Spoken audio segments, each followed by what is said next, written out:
Project 2025, spearheaded by conservative think tank, the Heritage Foundation, is a years in the making, 900-plus page presidential transition plan giving Team Trump a detailed blueprint for a potential second term. That blueprint would radically remake the federal government, if executed, with its stated goal being, quote, to assemble an army of aligned, vetted, trained, and prepared conservatives to go to work on day one to deconstruct the administrative state. The project is built on 4 pillars, which go well beyond previous transition efforts.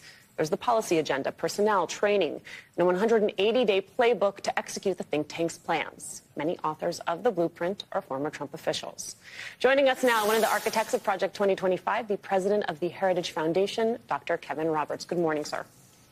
Good morning, Dr. Roberts. Thank you for joining us and coming. I know people are like, y'all got the architect of the 2025? Yes, because everyone has been talking about it.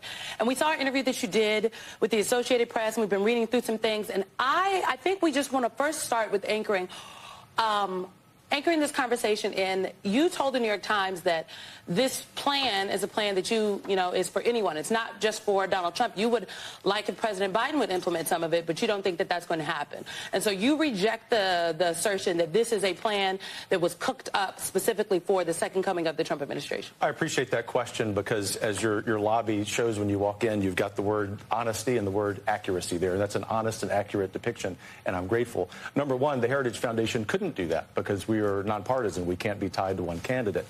Secondly, we have offered a briefing of Project 2025 dating back to last year to every candidate for presidency, including President Biden. Honest to goodness, I would have been thrilled if President Biden and his team asked for a briefing. We understand that we have differences of opinion on just about everything. But at Heritage, we believe in telling the truth with a smile on our face.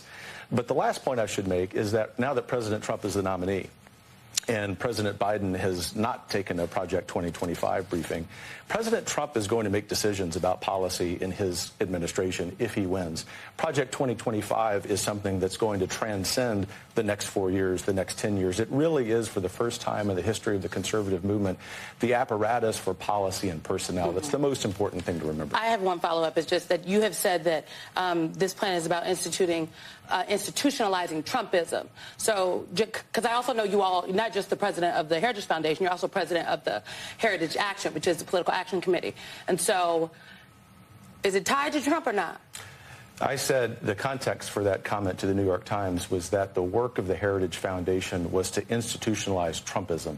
Trumpism as a new version of conservatism, a conservatism that recognizes that by every objective measure, the United States is weaker in 2024 than it was in 1984. We also happen to think that's reversible, by the way. We're ultimately optimists. And by institutionalizing Trumpism, what we're saying is that even though we are known as Ronald Reagan's think tank, I'm a son of the Reagan Revolution, I'm very proud of that, that's 40 years ago. And we need to understand what time it is in America. And right now, Donald Trump, whether someone likes it or not, I happen to like it, is the standard bearer for conservatism. Well, Michael, what time is it? Well, yeah, I don't think it's time for Trumpism in that regard, because one of the things that, as a lifelong follower and participant in Heritage, having spoken at various times there in the roles that I've played in the party, I see this as a dramatic shift away from those Reagan-esque principles when you have someone like Trump who has advocated some of the things he has. But before we get to that, I want to get to the nub of this, because you can't really do anything until you remove what has been identified as the problem, and that is 50,000 federal employees. Axios noted, quote, the massive headhunting quest aims to recruit 20,000 people to serve in the next administration as a down payment on 4,000 presidential appointments plus potential replacements for as many as 50,000 federal workers who are policy adjacent, as Trumpers put it. Policy adjacent to what? I mean, you're talking about people who've been in federal government. My daddy was a federal government employee, so I would be really appalled thinking that he could be on someone's chopping block because they think he is part of some deep state effort. Talk to us about what that looks like. If Heritage is calling for removing 50,000 federal employees, who are you replacing them with?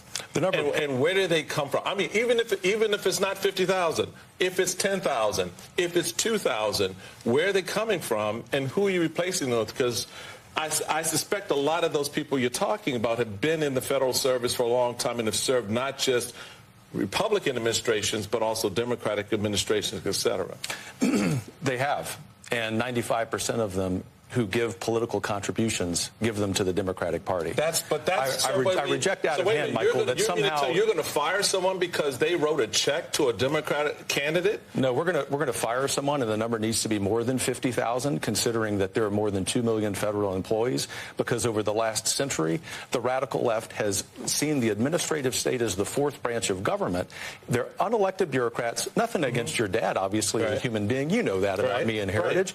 But ultimately, we have to devolve power from the imperial city of Washington back to the people. But you would fire my dad because he wrote a check to a Democratic candidate without any appreciation or understanding where his political allegiance or alliances are. We will dramatically reform agencies that take rights away from people. If they're doing their job, why does that matter?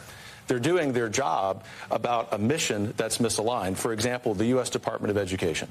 Thankfully, President Trump deserves credit for saying that he wants to end the Department of Education. That means that employees in that agency, even if they've been serving that mission with great competence, will have to go look for another job. What's more important than that, Michael, is that we actually have a delivery mechanism for education in this country that reflects the 21st century. So at Heritage, we see this a very different way. You want to look at it from the lens of unelected bureaucrats, most of whom, not your dad, I guess, who want to say that they are more important than the everyday American. We want to look at it from the standpoint of the everyday American and say it's time that they are put in the driver's seat rather than unelected bureaucrats. Yeah, but they aren't going to be in the driver's seat because they aren't going to be doing the jobs. The folks you're identifying who are Trump aligned are the ones who are going to be coming in. You are positing that those people are incompetent. And I can tell you from looking at the resumes of the 11,000 that they're very well qualified. As much as you're thinking I'm positing these people are incompetent, you're positing that they're somehow executing a nefarious agenda. Some of them are. Why does the Environmental Protection Agency have 350 armed agents? If I could interject, because I did actually work for the federal government, and I worked with a number, as did the chairman, and I worked with a number of those we call them civil servants in the United States government, people who are not political appointees, and they have the institutional knowledge. If only they acted that way. Well, I think Alicia has a question along those lines about one of the policy priorities that you all have identified in Project 2025. I actually, Dr. Roberts, have a question about this upcoming election. Is your organization going to accept the results of the 2024 presidential election? I believe that Dr. Roberts can't hear. So Alicia just asked, is your organization going to accept the results of the 2024 election, regardless of the outcome? Yes, if there isn't massive fraud like there was in 2020. What does that mean? If there isn't massive fraud. Do you believe that there was not massive fraud? There was massive fraud. We have an election fraud database that has documented that over years. By the way, the Heritage Foundation has been concerned about election integrity for decades, not just about 2020. We've been documenting this problem for a very long time. And if one of the I believe, according to the Heritage Foundation, sir, by your count, Heritage Foundation has done an investigation, and according to your count, there have been 1,513 proven instances of voter fraud across the United States since 1982. Yeah, that's probably 1,513. Because they're very hard to document, and the Democrat Party is very good at fraud. The key thing here, which I think we would both agree on, is that we aspire at the Heritage Foundation to seeing a poll after this election where every American believes their vote was counted. I care as deeply about someone on the political left with whom I disagree saying that they have confidence in the outcome of the election. It seems rather than turn this into a partisan conversation, which you do a good job of at MSNBC, we might say we aspire to something more noble, which is that every American believes their vote counts. I mean, I don't think it's partisan to ask if you will accept the results of the election. Alicia, I don't know if can you hear Alicia now? Yeah, Alicia, do you have another question? I can hear. I do have another question. I'm specifically interested as it relates, Dr. Roberts, to the deportation of immigrants in this country, just understanding sort of how it is going to work when we talk about folks on the interior, how you see a future administration utilizing the National Guard, ICE, police forces to deport something like 11 million people.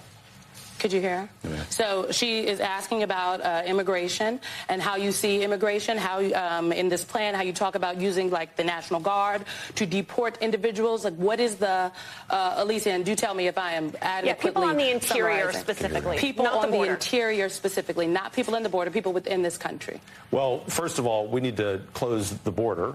And secondly, we need to have the biggest mass deportation system ever in the history of America because it is unjust and illegal and evil that more than 10 million illegal aliens have come to this country. It's imperative that we send those people back, invite them back to come through the legal system. We love immigrants at Heritage, but we also love the rule of law.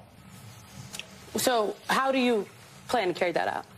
Well, are you talking about going door to door? Because that's what I mean, I could read from the plan, but I think... The first thing is that there's going to be a lot of self-deportation. The interesting thing, as you no doubt know, is that simply talking about this and beginning to implement a plan, and President Trump deserves a lot of credit for talking about this, causes people to say, I don't want to run the risk of being arrested for doing something illegal. But secondly, there are great plans using the Department of Homeland Security to return these people back to south of the border.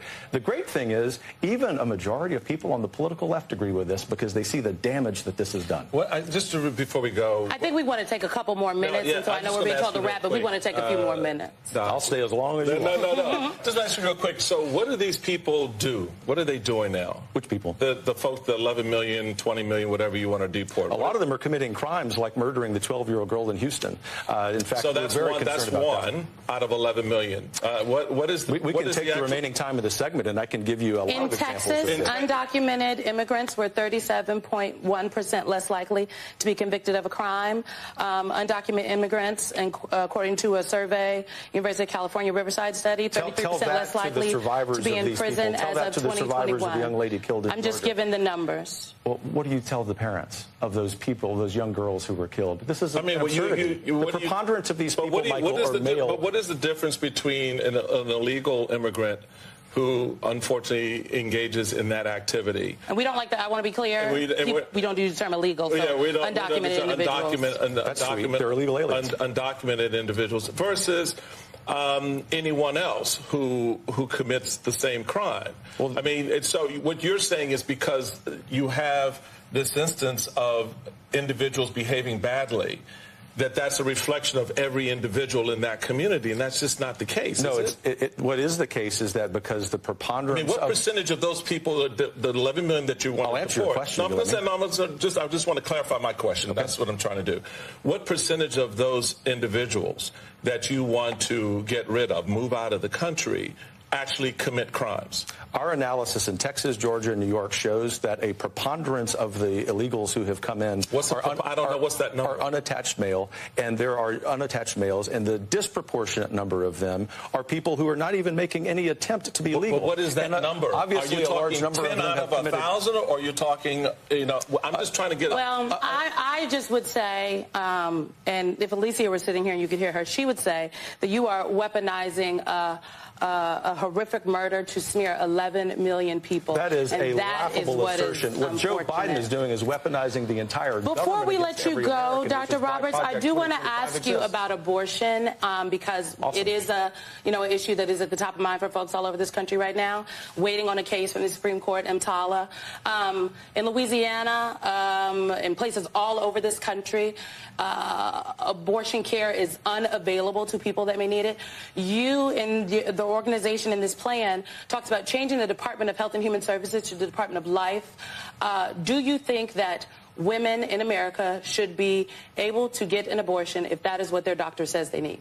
Abortion's not health care. I find it really interesting, if not worse, that you wouldn't support the change of the department name to the Department of Life. I thought we were all in support of life.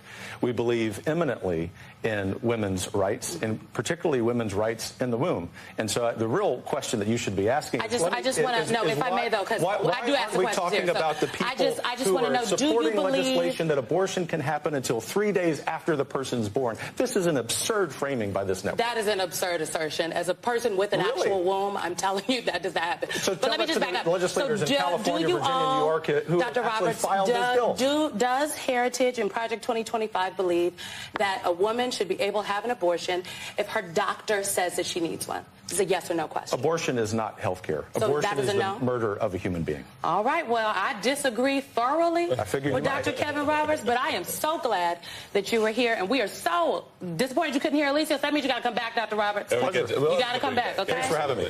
We'll be right back, folks.